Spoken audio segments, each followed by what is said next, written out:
بسم اللہ الرحمن الرحیم۔ ڈیئر اسٹوڈنٹس، السلام علیکم ورحمۃ اللہ وبرکاتہ۔ آج آپ پاکستان اسٹڈیز کا لیکچر 28 پڑھیں گے۔ اس میں آپ فارن پالیسی آف پاکستان کو اسٹڈی کریں گے۔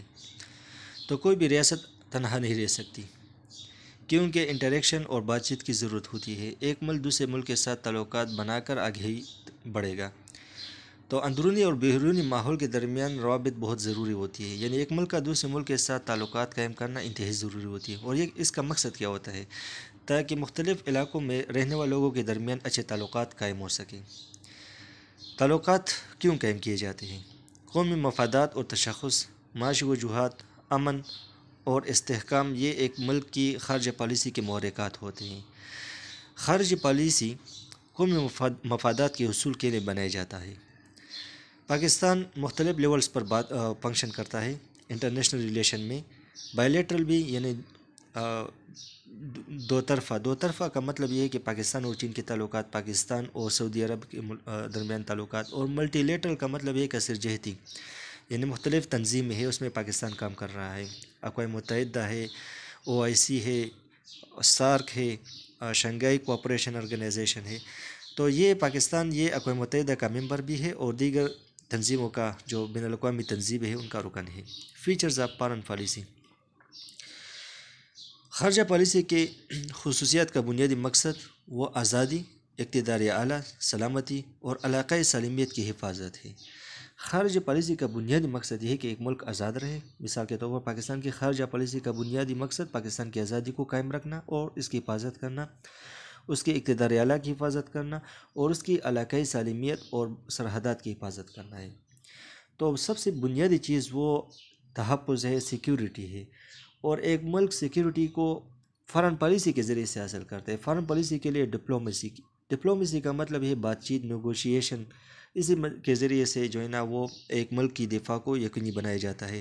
اور اگر ایک ملک وہ دوسرے ملک پر حملہ کرے تو اس دوران پھر فوجی طاقت کے ذریعے سے اپنے ملک کا دفاع کیا جاتا ہے۔ تو ملٹری سیکیورٹی ارینجمنٹ کے ذریعے سے پاکستان اپنے سالمیت اور اپنی آزادی کا دفاع کرتا ہے۔ اس مقصد کے لیے نیشنل موبلائزیشن بھی کی جاتی ہے، لوگوں کو موبلائز کیا جاتا ہے، جیسا کہ پاکستانی عوام کو موبلائز کیا جاتا ہے کہ وہ انڈیا کے خلاف اور کشمیر پر پاک فوج کے ساتھ کھڑی ہو۔ تو national mobilisation regarding Pakistan security India کے مقابلے میں اب یہ فارن پالیسی آپشنز پر اثر انداز ہو رہا ہے، یعنی اب پاکستانی گورنمنٹ جو بھی فیصلہ کرے گی کشمیر پر تو وہ عوامی امنگ کے درمیان ہوگی۔ تو اب عوام وہ براہ راست خارجہ پالیسی پر اثر انداز ہو رہے ہیں۔ تو ایک ملک کی بقا کے لیے مضبوط دفاع ضروری ہوتا ہے۔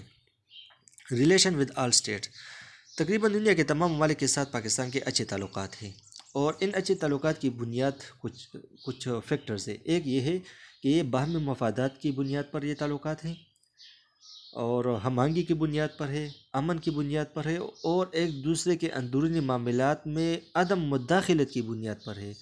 یعنی پاکستان اس ملک کے ساتھ اچھے تعلقات قائم نہیں رکھے گا جو اس کے اندرونی معاملات میں دخل اندازی کرے۔ پاکستان کا خیال ہے کہ مسائل کو پرامن طریقے سے حل کیا جائے۔ میجر پاورز چائنا ہے، امریکہ ہے، اور اسی طرح رشیا ہے۔ تو ان تینوں کے ساتھ تعلقات مختلف ہیں، تو تعلقات کی نوعیت وہ مختلف ہے۔ یونائٹڈ نیشن کے ساتھ جو تعلقات ہیں وہ عمومی طور پر دوستانہ ہے، لیکن وقتاً فوقتاً اس میں مسائل پیدا ہوتے رہے، اور ان مسائل کی جڑ جو ہے نا وہ نیوکلیئر ایشو ہے۔ پاکستان کے ساتھ پاس ایٹم بم ہے اور امریکہ کو اس پر تحفظات ہیں۔ دوسرا ہتھیاروں کی فروخت، کشمیر ایشو ہے، اور افغانستان کا مسئلہ، اور اسی طرح دہشت گردی، یہ کچھ ایشوز ہیں جس پر پاکستان اور امریکہ کے درمیان مسائل میں مشکلات پیدا ہوئے تھے تعلقات میں۔ چائنا پاکستان کا ایک مستقل اور قابل اعتماد دوست رہا ہے۔ Over period of decades Pakistan نے اقوام متحدہ اور اس کے باہر چائنا کی سفارتی حمایت کی۔ دونوں ممالک نے تقریباً تمام شعبوں میں، اس میں اکنامک ڈیولپمنٹ بھی ہے، معاشی ترقی، انڈسٹریلائزیشن، دفاع، سائنس اور ٹیکنالوجی، ماحولیات اور تجارت سمیت تمام شعبوں میں اچھے تعلقات قائم کیے ہیں۔ اگر ہم رشیا کی بات کریں تو رشیا کے ساتھ ہمارا ورکنگ ریلیشن ہے، لیکن سر جنگ میں کچھ مسائل ایسے ہیں کہ جو حل نہیں کیا جا سکے، اور رشیا انڈیا کے ساتھ زیادہ فیوریبل تھا کیونکہ وہ انڈیا کی دفاعی مدد کر رہا تھا، اور ہمیں پتہ ہے کہ انڈیا پاکستان کا ازلی اور ابدی دشمن ہے، اور یہ ہتھیار وہ پاکستان کے خلاف استعمال کر سکتے تھے۔ اسی وجہ سے پاکستان روس سے دور ہوتا جاتا رہا at the cost of its relation with Pakistan. روس انڈیا کے ساتھ بہت زیادہ فیوریبل تھا، اور اس کی وجہ سے پاکستان اور روس کے درمیان تعلقات میں کشیدگی پیدا ہوئی۔ کشمیر ایشو پر روس کا جو رویہ تھا وہ ہندوستان نواز تھا، یعنی پرو انڈیا تھا، وہ انڈیا کی حمایت کر رہا تھا۔ کچھ معاشی تعلقات ہیں جس نے دو طرفہ تعلقات کو مضبوط کیا، اور اس کی بنیاد یہ ہے کہ 1972 ہے آئی تھنک یا اس سے پہلے، روس نے کراچی میں اسٹیل مل لگانے کے لیے پاکستان کی معاشی اور تکنیکی مدد پرووائڈ کی۔ اسی طرح سر جنگ کے بعد پاکستان کوشش کر رہا ہے کہ تعلقات کو نامل کیا جا سکے۔ پرویز مشرف کا حالیہ دورہ اس مقصد کی طرف ایک قدم ہے۔ Economic issues, trade, investment. بین الاقوامی تعلقات میں معاشی ترقی، براہ راست بیرونی سرمایہ کاری اور تجارتی تعلقات کو زیادہ اہمیت دی جاتی ہے۔ خارجہ پالیسی وہ بیرونی امداد سے منسلک ہے۔ ایک ملک کی خارجہ پالیسی کا مقصد یہ ہے کہ وہ بیرونی امداد حاصل کر سکے، ورلڈ بینک سے، آئی ایم ایف سے، Asian development bank, international development bank اور دیگر ذرائع سے وہ بیرونی امداد حاصل کر سکے۔ پاکستان کے جو معاشی تعلقات ہیں یہ دو طرفہ بھی ہے اور ملٹی لیٹرل بھی ہے۔ دو طرفہ مطلب یہ کہ ابھی آپ نے دیکھا ہوگا کہ چین نے پاکستان کو امداد پرووائڈ کر رہا ہے $80 کروڑ، اور ملٹی لیٹرل یہ کہ اب آئی ایم ایف سے پاکستان امداد حاصل کرنے کا منتظر ہے۔ ٹیکنالوجی، ٹریڈ، ٹیکنالوجی، تجارت، مارکیٹ تک رسائی اور سرمایہ کاری، یہ دو ملکوں کے درمیان اچھے تعلقات کی کنجی ہے۔ جب ایک ملک دوسرے ملک میں سرمایہ کاری کرے، مارکیٹ تک رسائی پرووائڈ کرے، تجارت کرے، ٹیکنالوجی پرووائڈ کرے، تو اسے دو ملک ایک دوسرے کے قریب آتے ہیں۔ تو پاکستان بھی کوشش کر رہا ہے کہ دیگر ممالک کے ساتھ اسی بنیاد پر تعلقات قائم کرے۔ مسلم اسٹیٹ، پاکستان ایک اسلامی اسٹیٹ ہے، اور ہمیشہ سے یہ مسلمان ممالک کے ساتھ اچھے تعلقات کا خواہاں ہے، اور یہ نظریہ پاکستان میں مرکزی نقطہ رہا۔ اب پاکستان آزاد بھی نہیں ہوا ہے، لیکن نظریہ پاکستان میں یہ ایک اہم مرکزی نقطہ تھا۔ آپ نے دیکھا اور پڑھا ہے کہ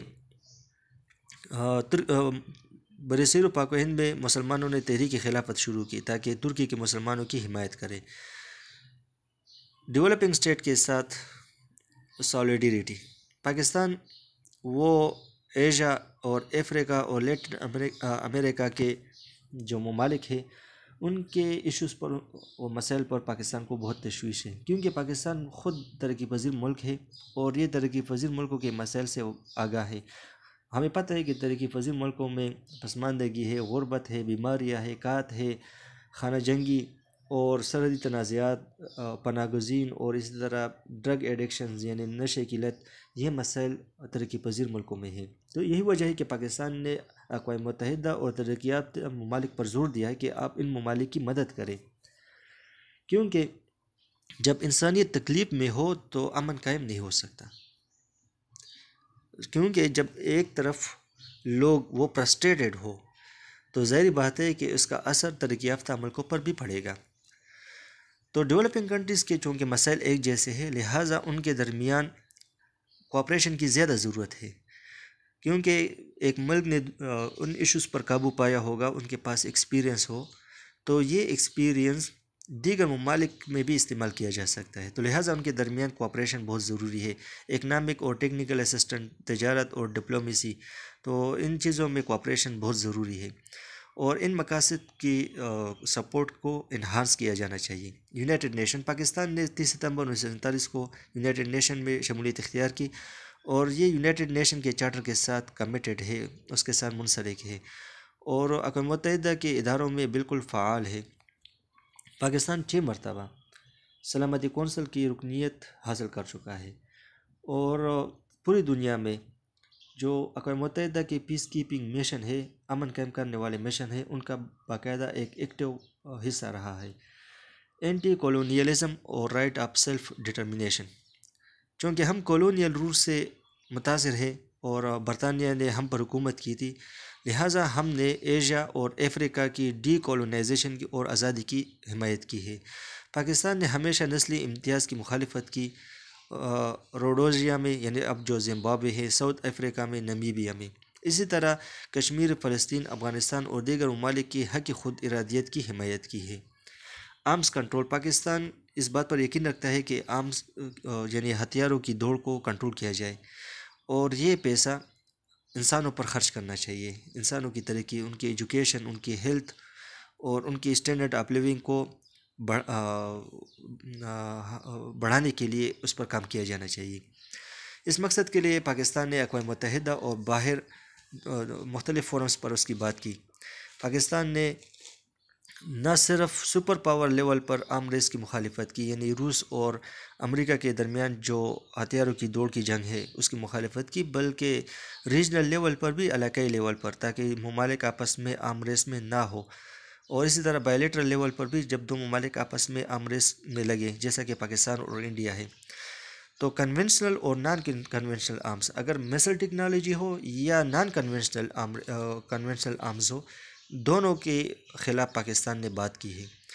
تو پاکستان نے کہا ہے کہ جو روٹ کازز ہے آرم ریس کے، یعنی دو ممالک ہتھیار کی دوڑ میں کیوں ہے، کیونکہ ان کے آپس میں کشیدگی ہے، تو ان کشیدگی کو، ان مسائل کو ختم کرنا چاہیے۔ Nuclear policy: Pakistan nuclear technology اور ایٹمی ٹیکنالوجی کے پرامن استعمال کا چیمپئن رہا ہے۔ Pakistan Karachi nuclear power plant, Chashma nuclear power plants کے ذریعے سے اسے بجلی پیدا کر رہا ہے۔ پاکستان کے پاس یورینیم اور پلوٹونیم کی پروسیسنگ کی صلاحیت اور علم کے باوجود اس نے ایٹمی دھماکوں سے گریز کیا، لیکن پھر بھی 1998 میں پاکستان نے دھماکے کی۔ کیوں کیے؟ کیونکہ یہ دھماکے انڈیا کے ایٹمی دھماکوں کے مزاحمت اور رد عمل کی خاطر تھا۔ ریلیشن ود انڈیا: پاکستان کی خارجی پالیسی کا جو سب سے پرابلمیٹک ایریا ہے وہ ہندوستان کے ساتھ تعلقات ہیں۔ آزادی کے بعد پاکستان اور انڈیا کے تعلقات کشیدہ رہے۔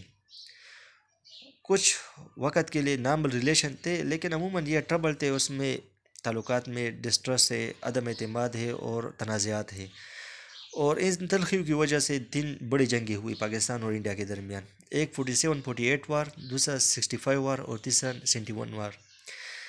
لائن آف کنٹرول پر پروپیگنڈا جنگ کے ساتھ ساتھ محدود تنازعات اور ٹربلز یہ ایک کامن پریکٹس رہا ہے۔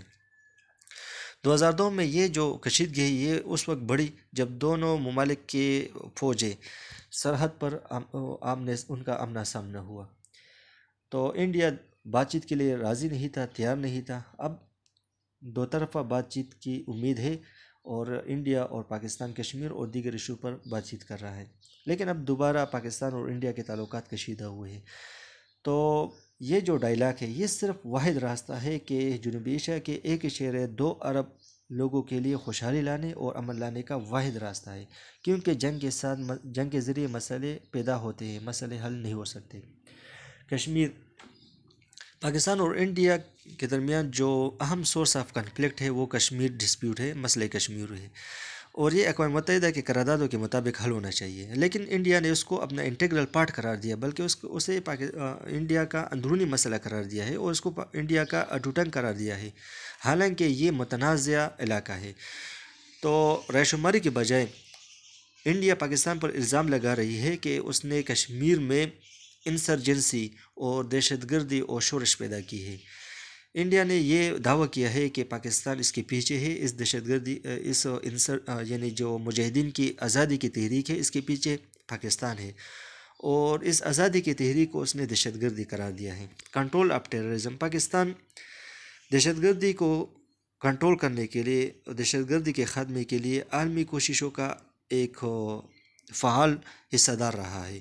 پاکستان نے طالبان کی حمایت چھوڑ دی، اور بین الاقوامی کمیونٹی کے ساتھ پاکستان نے ہاتھ ملایا اور دہشت گردی کے خلاف جنگ شروع کی۔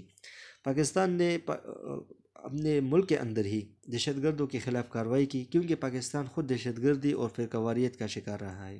پاکستان کا خیال ہے کہ ہم دہشت گردی کے خاتمے کے لیے سب سے پہلے اس مسئلے کے وجوہات کو ختم کرنا چاہیے، یعنی کچھ پالیسیاں ایسی ہے ترقی یافتہ ممالک کی، امریکہ کی، روس کی، جس کی وجہ سے غریب ملکوں میں دہشت گردی پیدا ہو رہی ہے۔ تو ان مسائل کو حل کرنا چاہیے تاکہ دہشت گردی ختم ہو۔ کنکلیوڈنگ ریمارکس، پاکستان انٹرنیشنل کمیونٹی میں ایک ایکٹیو ممبر رہا ہے اور یہ ڈائیورس پریشر کو بیلنس کر رہا ہے تاکہ انسانیت کی فلاح و بہبود کے لیے۔ اور یہ ڈائیورس پریشر کو کس طرح بیلنس کر رہا ہے؟ تھرو ڈپلومیسی، یعنی بات چیت کے ذریعے سے، انگیجمنٹ کے ذریعے سے اور سمجھوتے کے ذریعے سے، تاکہ دنیا میں جارحیت نہ ہو اور دنیا میں امن ہو اور انسانیت ترقی کرے۔ تو یہ آپ کا چیپٹر 28 تھا اور اس میں ہم فارن پالیسی آف پاکستان کی بات کی۔ سو نیکسٹ چیپٹر میں ملاقات ہوگی۔ اللہ حافظ۔